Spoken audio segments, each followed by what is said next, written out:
By uniting our intentions, we create a wave of love that traverses all dimensions, touching each being with its divine essence.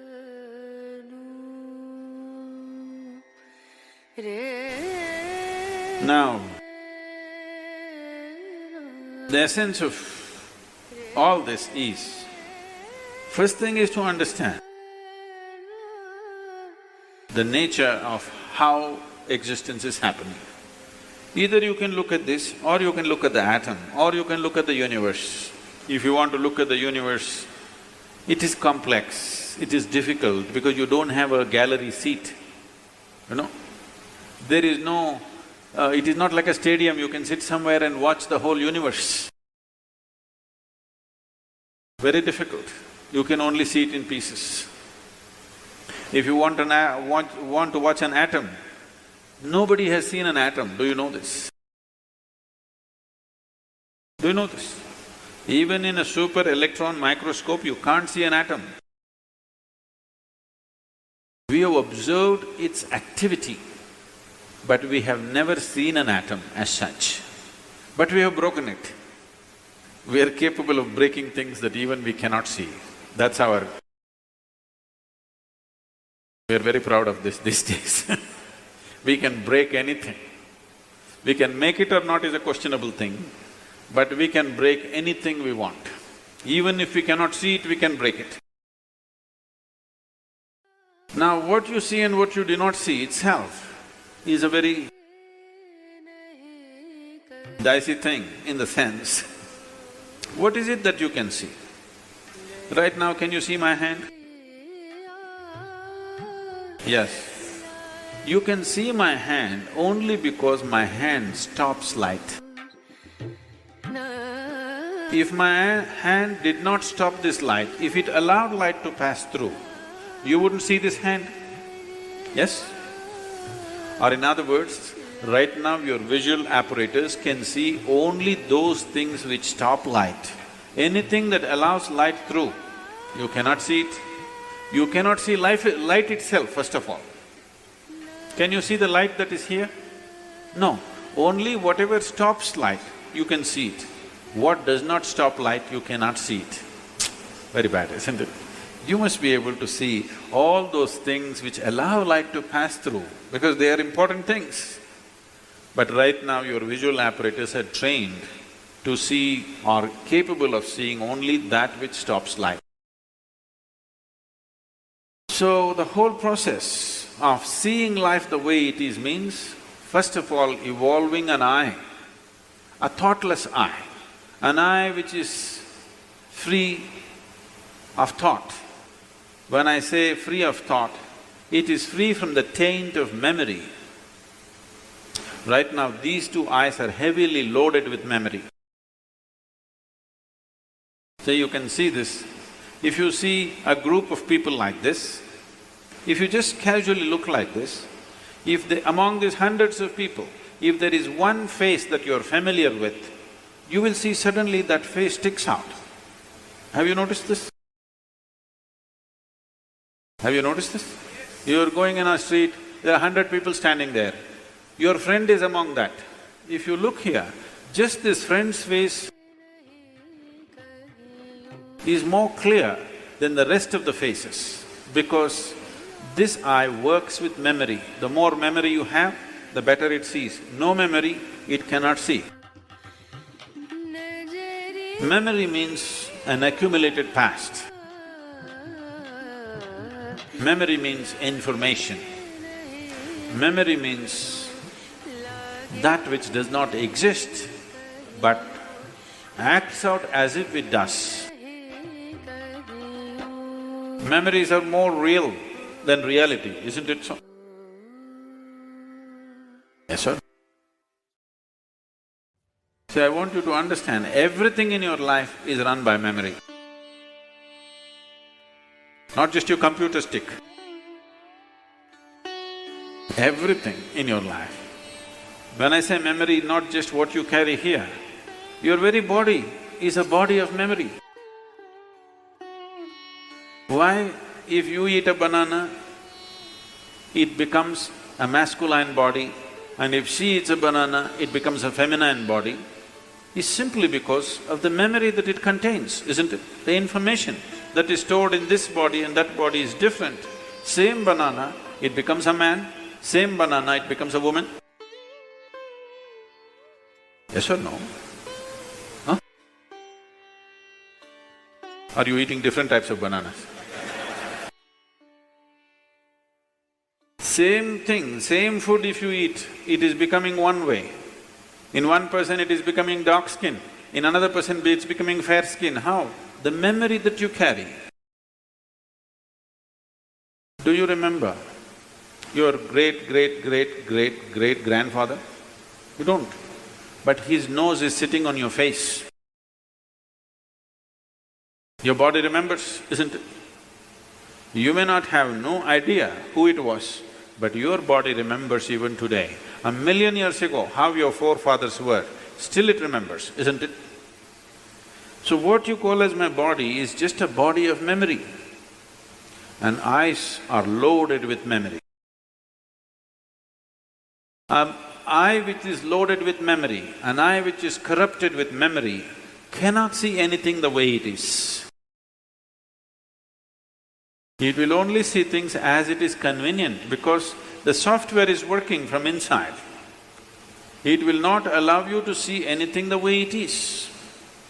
This is what traditionally we are referring to as karma.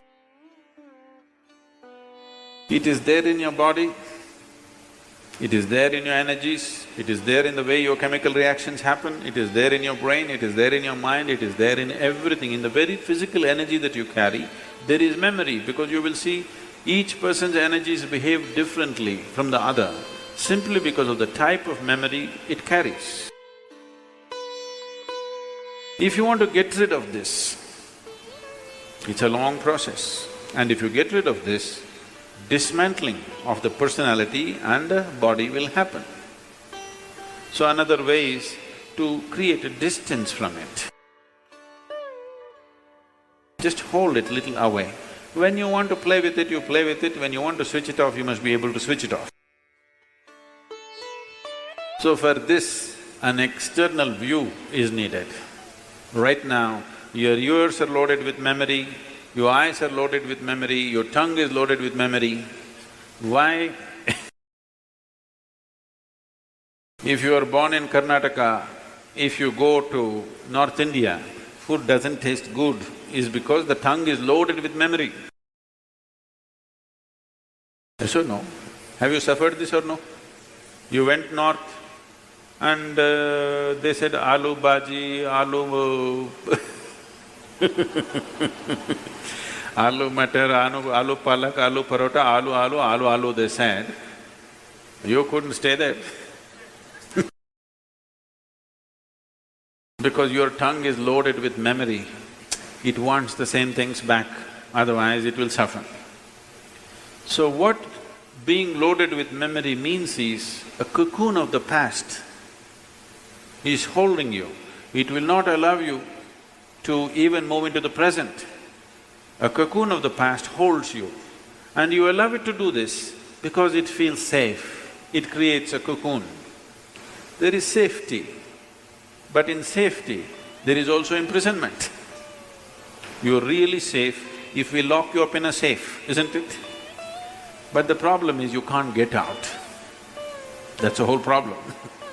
Walls that you build as self-protection, they also become the walls of self-imprisonment. That is the nature of life. If you lock yourself from inside or outside, it's the same thing. As long as you do not open the door, whether somebody locked you from outside or you locked yourself from inside, there is no difference. Anyway you're imprisoned, isn't it? At least somebody locked you from outside, you can at least complain and scream. You locked yourself from inside, you can only be depressed. You cannot even scream. At whom will you scream? So this process of what we are looking at is the memory imprints itself on all levels, right up to the elemental level.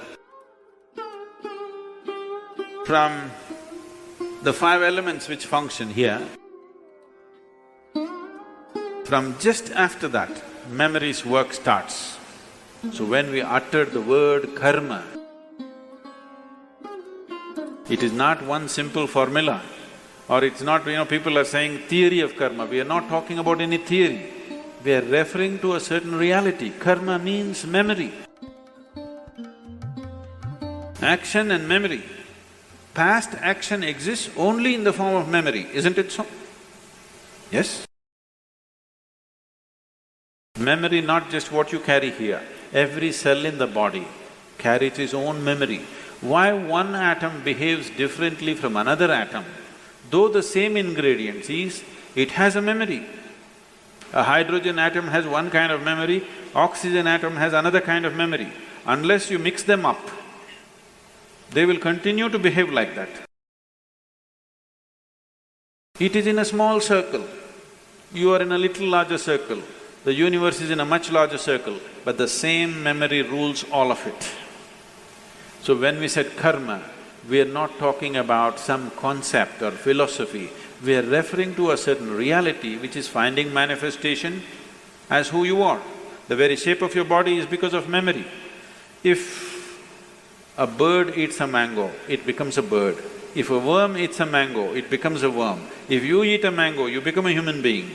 Same mango, how many things it's doing, depending upon what kind of memory it carries.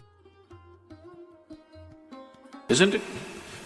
What you call as a seed, if you plant the same seed, if you plant a seed in the same soil, here you plant a mango tree, here you plant an apple tree, in the same soil, this will only produce apples, this will only produce mangoes. I know there is a newspaper picture where a jackfruit is become bananas, that's different.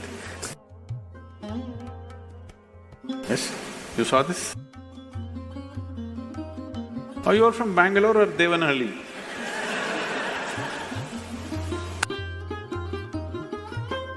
No, you didn't see this. A bunch of bananas are coming out of a jackfruit for some reason.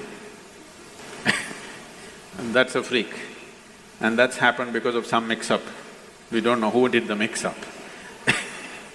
But essentially, if you… in the same soil, if you plant an apple seed and a mango seed, this will only produce apples, this will only produce mangoes, because seed is a certain amount of memory, isn't it?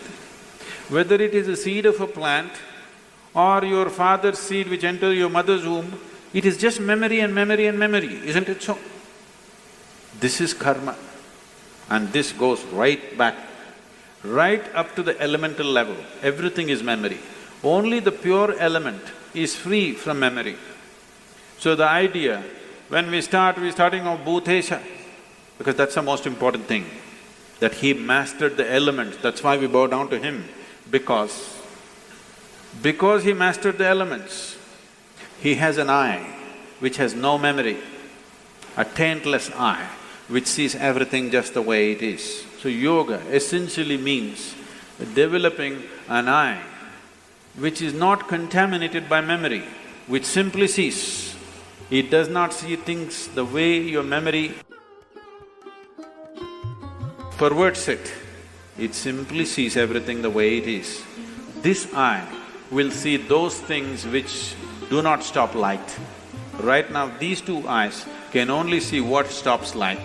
If you start seeing something that does not stop light, that means another dimension of the eye is beginning to function. So does the earth. In fact, so does the sky. All the celestial objects are making their own sounds.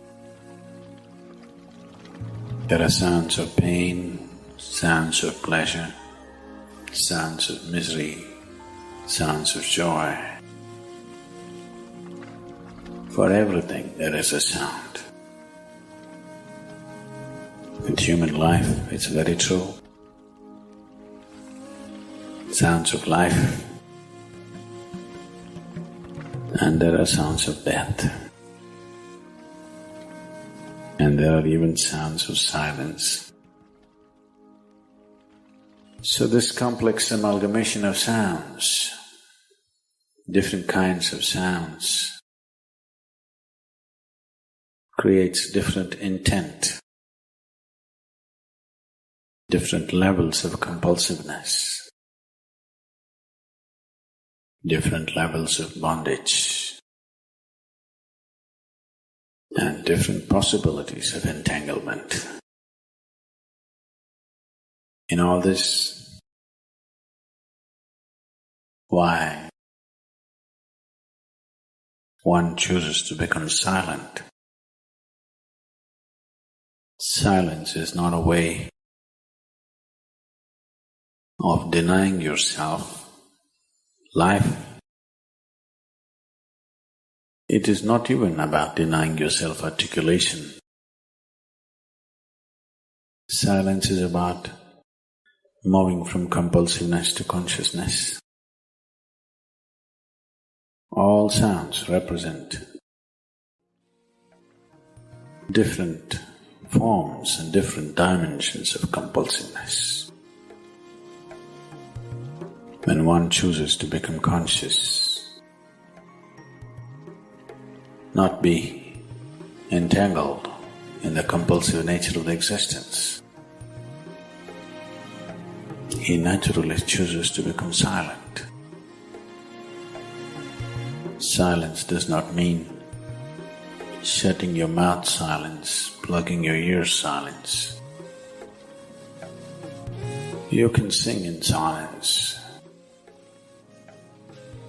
You can dance in silence. You can even speak in silence. You can even scream in silence. You don't try.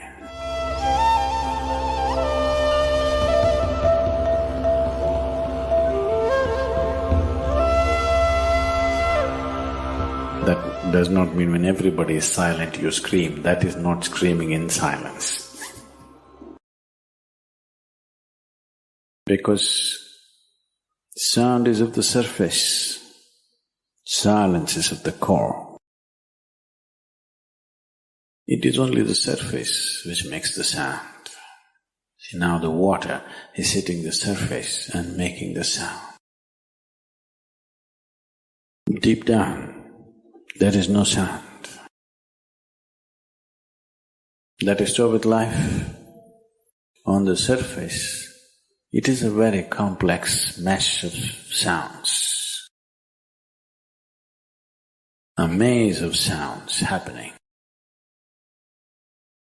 But at the core, there is no sound. There is no word for no sound in English language. We call it nishabd. That means absence of sound, a total absence of sound. Absence of sound means absence of reverberation. Absence of reverberation means absence of life. Absence of life means absence of creation. Absence of creation means absence of the Creator too. So a space which is beyond creation and Creator, a dimension which is beyond life and death. That is what is being referred to as silence or nishabd.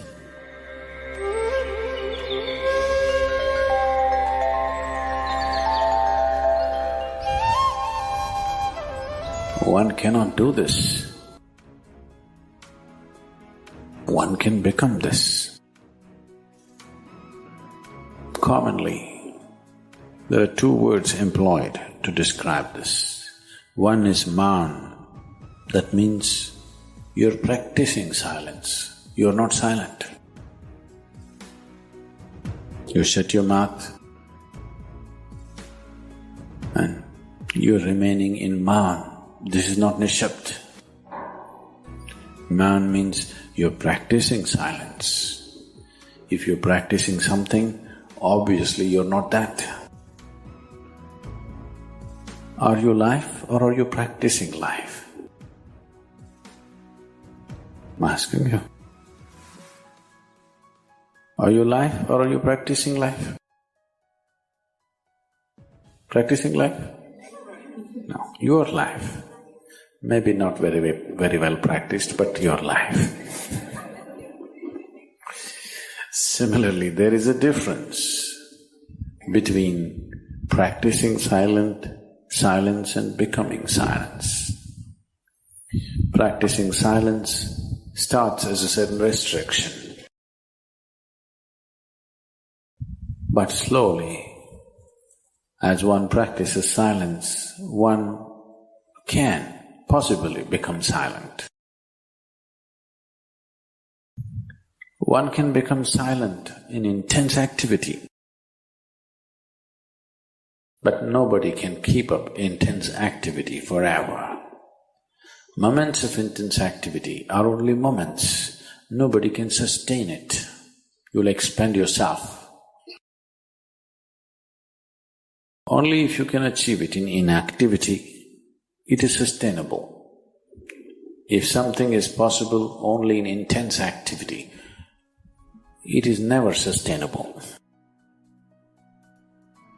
In a very intense and ecstatic moment of singing, somebody may become or taste a moment of silence. But how long can you keep it up? Your throat will tear. And your neighbors may kill you. Possible. So this possibility of coming to silence or becoming silent also means to become still, to become utterly still. Stillness can be achieved in so many ways. If you watch a snake, he's still. If you watch a tiger which is on a hunt, absolutely still, charged but still.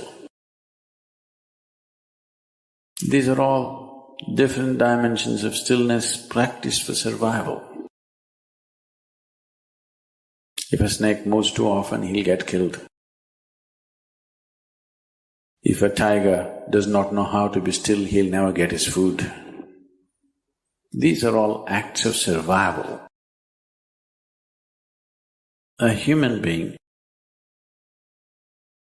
for survival, he has to be active. Only when his vision falls upon something which is beyond survival, then he will think of stillness. Then he will understand as he observes himself, as he notices the complexity of one's compulsions. He understands the only way to solve it is to become still. To train this body, to train this mind, to become still, takes some effort. If one is simply blissed out, he will become still. But otherwise one has to work. Bit by bit, one has to work to bring this body to absolute stillness. Most people cannot hold their body in one place for any length of time. They're all the time in moment. As it is said, a man is ill only because he does not know how to be still. Because in stillness, you are in touch with a dimension way beyond creation. Once one is in touch with that, there is no such thing as illness. If I sit here and the body rots and falls down, still there is no illness, it's just there. Because, in fact, when one becomes utterly still, he may not be able to hold on to the body unless he learns the tricks the mechanism of the body. So why should I become still? Will I lose my body? Anyway, you will lose your body. When the time to lose your body comes, if you want to lose it gracefully, then you must know at least a little bit of stillness. If you want to put your body down like you can put this piece of cloth down, with the same ease, with the same gracefulness, then you need to have some stillness in you. Otherwise, you and your body, you have to be torn apart, which is an ugly thing to do. When you're being torn away from your body, it is an ugly and painful thing to do, unless you can keep it down. There's no grace in life. So if one has to attain to that grace, at least a certain amount of stillness has to enter your life. For this to happen, a certain level of silence has to enter your life. If right now if it is not coming, at least practicing a little bit of mouth. In an hour, if you're speaking 1,573 words right now, how many more? How many words do you spit out in a minute? 1,573, you're actually doing that many? I thought that's impossible. Okay, I believe you. So whatever number you're doing, see if you can articulate the same things that you're saying with half the number of words. Suddenly you will become extremely conscious of everything. Right now, our oral diarrhea is happening. If you're doing 1573, it's diarrhea, okay. Now, if you have to hold back half the words and still say the same things, now you have to be very conscious, otherwise you cannot say it. Just try this and see. Tomorrow, one day. In an hour, normally what number of words you utter, make it half. Don't curtail your activity, still say the same things. But with half the words, how wonderful the whole world will feel, you know.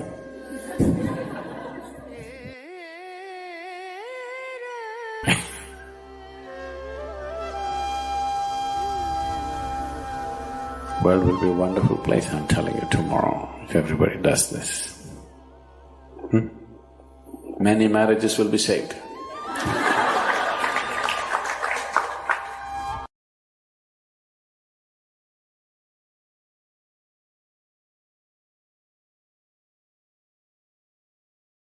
We hope this video has been a source of inspiration for you. Be sure to check out our other content and share your wisdom with the world.